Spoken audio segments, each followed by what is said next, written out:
Okay, so want to take an opportunity here to go over the 8.2 guided questions. Obviously, I'm not here today, so this is the way we can stay on our schedule without giving you busy work.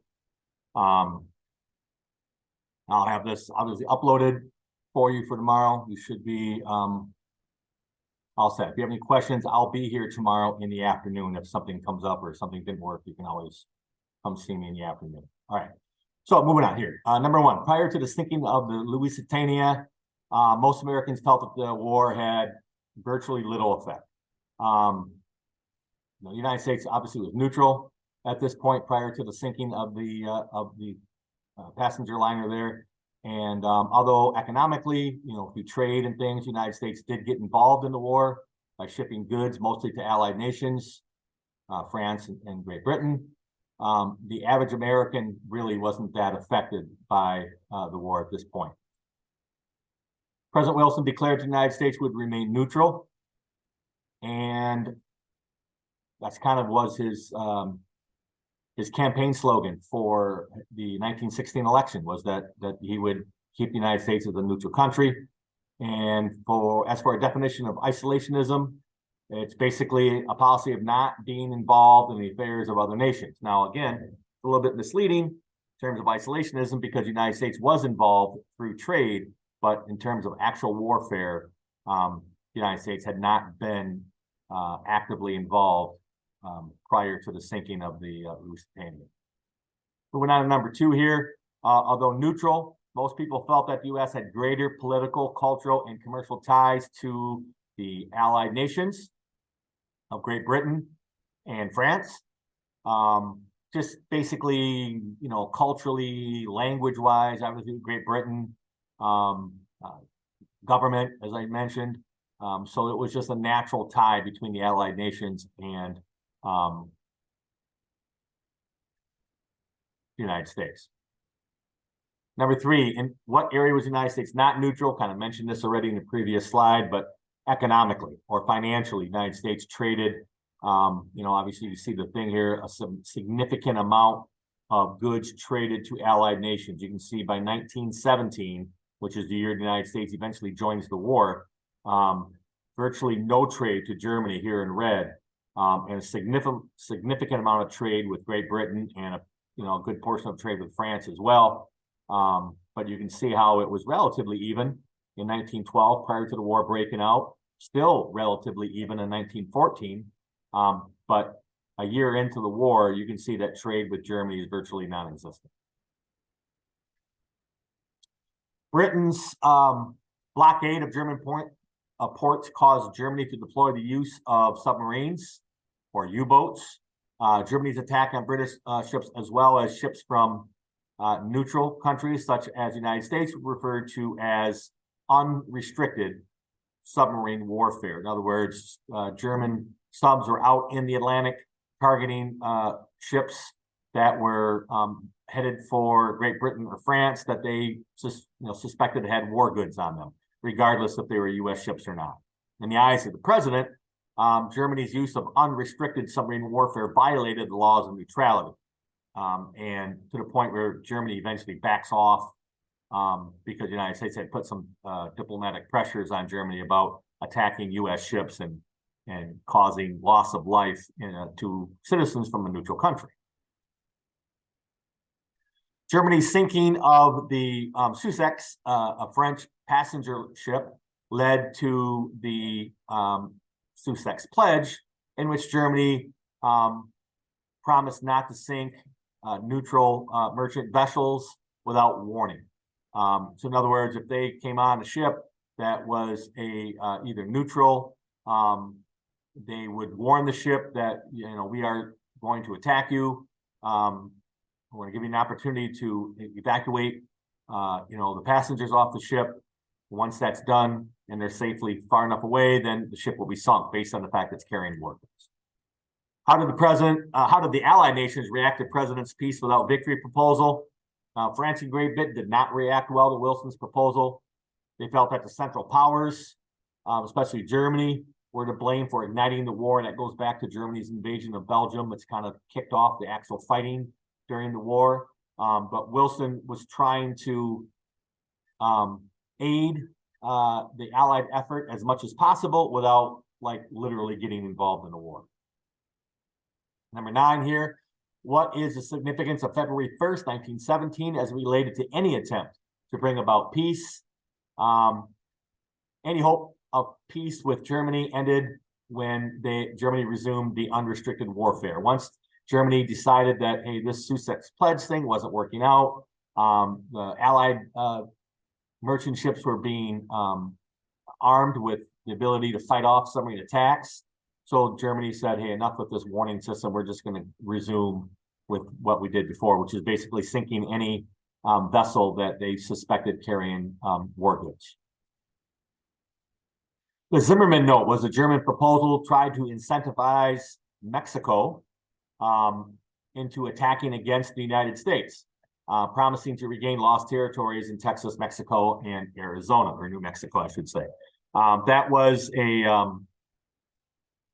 it was intercepted by British intelligence, I believe, and sent off to the United States, and that kind of was the final straw, really. Or one of the final straws in the United States finally declaring war on Germany and entering the war on the side of the Allies. It was a kind of a bumbling task by the Germans. I believe the story goes that the telegram that was sent from the German diplomat to the diplomat in Mexico was done like on a public telegraph that wasn't like coded or encrypted or anything of that sort. Or if it was not very well protected, and it was easily broken by the British intelligence. And so the American people now knew that Germany was trying to initiate Mexico attacking the United States. In Germans' eyes, it was like, hey, let's occupy the United States with their own little problem with Mexico. That way they won't get involved in our war, because Germany knew that the United States was inching closer and closer to getting involved in the war on the side of the Allies. Mexico's reaction to the proposal was that the strategy backfired. The note was intercepted by, as I mentioned, by British intelligence, and Mexico had really no interest in the proposal. You got to realize, too, this is early 1900, and Mexico is in the midst of their own little Mexican Revolution, as we learned about in Section 4 of Chapter 7. So they really didn't have the resources to fight a war against the United States while not having any stability in their own government with a revolution going on. Number 11, despite the growing support for a declaration of war against Germany, President Wilson continued to resist any hope to bring about peace in Europe. In early 1917, as the political chaos consumed Russia, Germany sank 3 U.S. merchant ships. In reaction, the United States declared war on Germany in April 6th of 1917. Not sure if this video is going to work with the way that Zoom's set up, but we'll give it a shot.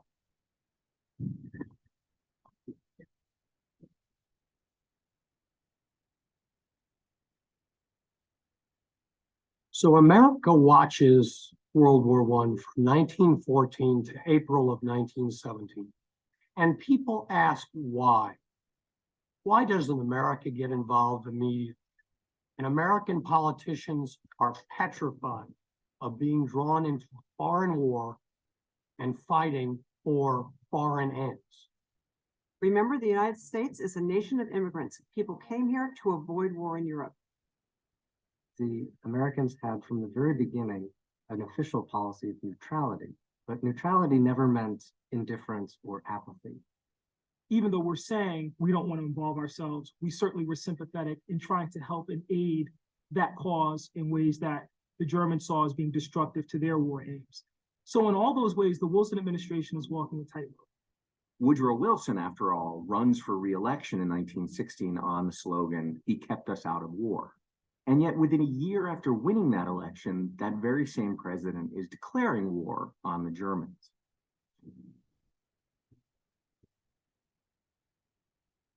Ultimately, the triggering event that brings us into the war is Germany's decision to revive unrestricted submarine warfare. Added to that, the Germans had managed in a particularly ham-fisted way to try and recruit the Mexicans to come in on their side if America entered the war.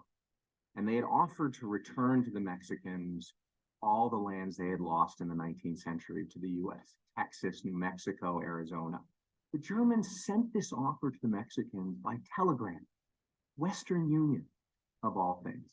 Only what they didn't realize was the Western Union office was in London. And so the British captured the telegram and promptly sent it to the US and released it in public. And that angered the American people so much that, combined with unrestricted submarine warfare, Wilson felt that he had to take the US into the war against Germany and Austro-Hungary.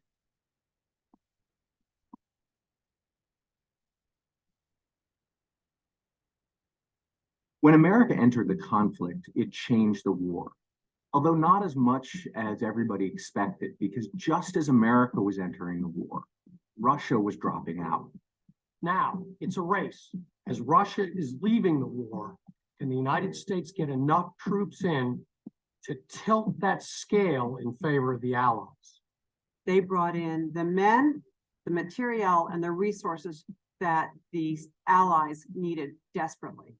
The French and the British were suffering a sense that the war was stalemated, that defeat might be coming, and the American commitment was a real shot in the arm for both political leaders and for ordinary soldiers in the trenches. Prior to the outbreak of World War I, America was recognized as a strong young nation. By joining with the Allies and really helping to bring about the end of the war, we positioned ourselves as one of the world powers for the rest of the century.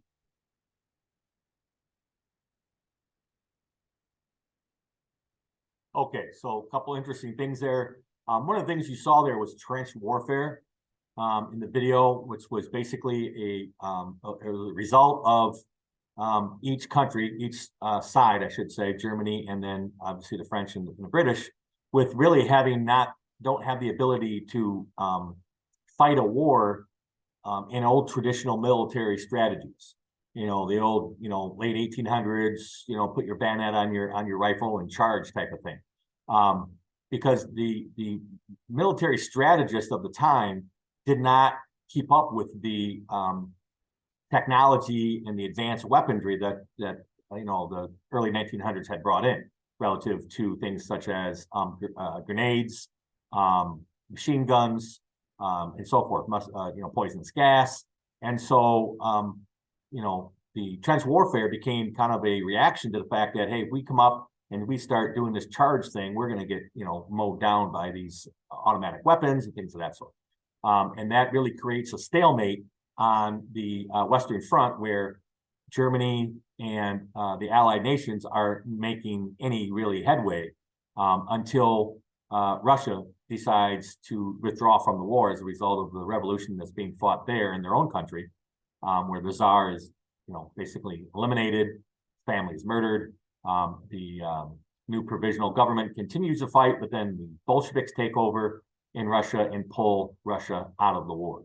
And now Germany can focus their whole attention on the Western Front, no longer in a situation where they're fighting a two-front war. And so that really kind of was an advantage, obviously, for Germany, and they made significant headway in along the Western Front, getting relatively close even to Paris before the United States enters the war and kind of balances the whole power structure. And then it becomes a war of attrition, where German soldiers are just sick and tired of being on the front fighting a war where they're not really making any headway. And there's a significant amount of desertion amongst German troops during that latter part of the 1917s. And eventually, obviously, the war comes to an end. So anyways, moving on. Oops, not what I wanted. Moving on, number 13. Upon the declaration of war, the United States needed to prepare for war by doing the following. An army needed to be raised, new recruits needed to be trained for combat, and additional troops and supplies needed to be shipped to the front. So we had to come up with an army. So we know the old famous poster here of I Want You, that's Uncle Sam, that would represent the president. That was a military recruitment poster. There was a significant amount of volunteers who volunteered to fight, and then there was also a draft that recruited as well. So in addition to that, there was a trained situation. We'll get into this a little bit more in detail later. The United States, I felt, made a really smart decision they didn't rush their troops into the war. They made sure that they were properly trained, properly prepared, properly equipped before they, kind of launched them into actual battle, which didn't go over well amongst the French and the British, but it was the smart thing to do. May 18th, 1917, Congress passes the Selected Service Act, requiring men from 21 to 30 to register to be drafted in the armed forces. Although most men willingly participated, some requested as a conscientious objector status, which prevented them from fighting the wars based on their own religious beliefs. Even though those conscientious objectors did contribute to the war effort, but not in a battle type of situation. African Americans and Latinos often faced discrimination, as you can probably imagine. However, both groups were significantly contributed to the war effort in a lot of different ways, and we'll get into that towards the end as well.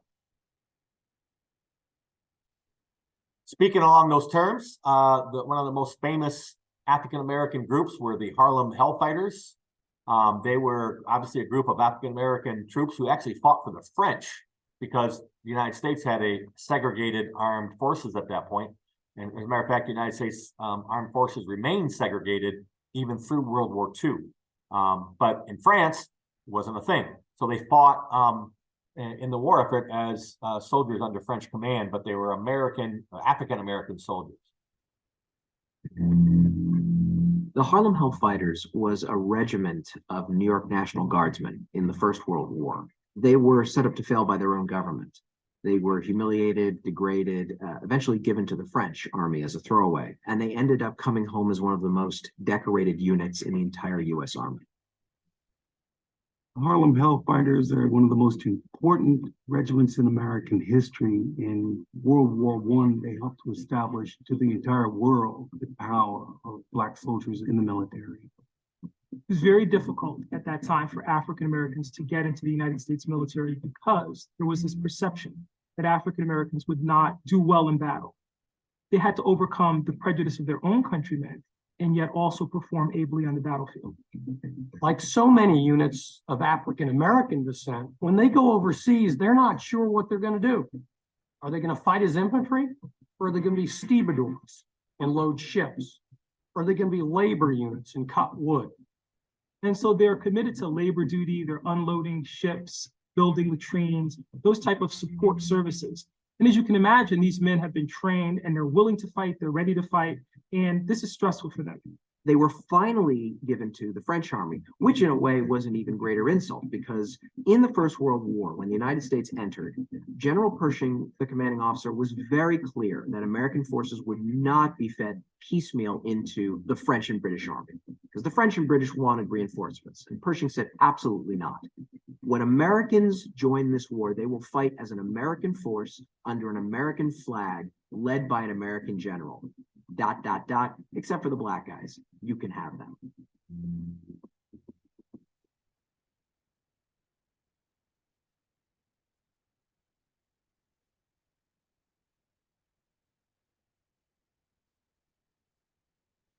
Henry Johnson is perhaps one of the most remarkable Black military heroes in U.S. history. And he found himself in no man's land with Private Needham Roberts manning a listening post. And Needham Roberts hears click, click, click. He realizes somebody's cutting the wire. It's potentially a German raid. And so Roberts is passing him grenades and we line up these grenades and the Germans actually do come across the lines. Roberts is hurt and now Henry Johnson is left to defend their position and to stave off this attack. And then he makes the mistake of jamming a French cartridge into his American gun and it no longer will work. And the Germans are on top of it. He then used his rifle like a club, and then he ended up fighting with a knife against the Kaiser's best and turned them. He's wounded in the fray. He's struck, for example, in the foot and has a debilitating injury as a result. And he fights them off, he says, for what seemed like an hour. The Germans ran shrieking into the night, all because of one man. It's not until the next morning that people realize what a tremendous act this was. They discover 4 bodies of dead German soldiers. And they also realized from the equipment and other things that are left behind that as many as 30 may have been involved in this altercation. As soon as he drove off those Germans, the French awarded him the Croix de Guerre, a great honor. Unfortunately, it took about 75 years for the US government to give him the Legion of Merit. Had he been white, he would have walked out of that war with the Medal of Honor.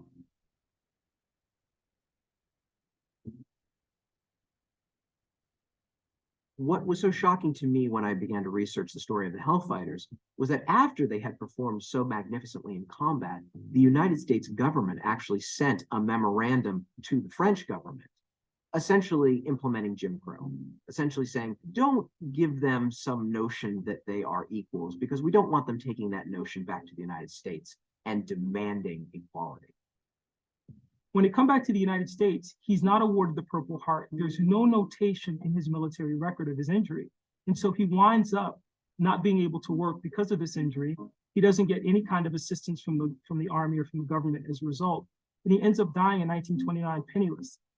So it again shows the paradox. Here's this great story of valor and of courage on the part of this soldier. And ultimately, he comes back to a nation that doesn't honor that sacrifice. We tend to think we all know American history so well, but the story of the Harlem Hellfighters should be one of the first stories told. It wasn't about killing other people. It was about being Americans and serving their country well. That was the inclination of the Harlem Hellfighters. When you are African American in 1917, democracy is armor. Democracy is a weapon. And to fight for a war to make the world safe for democracy was something more than just some ethereal crusade for the Hellfighters. It had concrete results. They were fighting for the rights to be a citizen of the country that they were born in.